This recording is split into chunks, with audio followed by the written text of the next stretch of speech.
মিরপুরে নূরজাহান বেগম নামে এক বৃদ্ধার মরদেহ উদ্ধারের ঘটনায় মানবাধিকার লঙ্ঘন হয়েছে কিনা তা তদন্তে জাতীয় মানবাধিকার কমিশনকে কেন নির্দেশ দেওয়া হবে না জানতে চেয়ে রুল জারি করেছে হাইকোর্ট। একই সাথে নূরজাহান বেগমের গলিত মরদেহ উদ্ধারের ঘটনা তদন্তে বিচার বিভাগীয় কমিটি কেন গঠন করা হবে না তাও জানতে চাওয়া হয়েছে।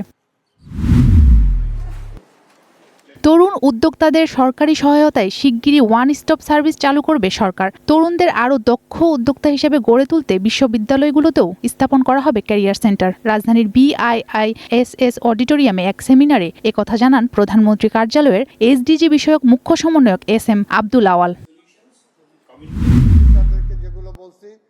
ঢাকা দক্ষিণ সিটি কর্পোরেশনের নিজস্ব মালিকানাধীন মার্কেটগুলোতে কোনো ধরনের অবৈধ স্থাপনা রাখা হবে না বলে জানিয়েছেন DSCC প্রশাসক আব্দুস সালাম। আপনার দোকানের সামনে আপনার হকারদেরকে বসতে দেবেন না। ঢাকা চট্টগ্রাম মহাসড়কের কুমিল্লার বুড়িচংয়ের মহাসড়কে চলাচল নিষিদ্ধ 3 হুইলার আটকের জের ধরে হাইওয়ে পুলিশের গাড়িতে হামলা চালিয়ে ভাঙচুরের ঘটনা ঘটেছে। স্থানীয়রা জানায়, সকালে মহাসড়ক কলেজ গেট এলাকায় উল্টো পথে একটি ব্যাটারি চালিত ইজি বাইক যাচ্ছিল। তা দেখে হাইওয়ে পুলিশ ইজি বাইকটিকে থামিয়ে চালককে আটক করে।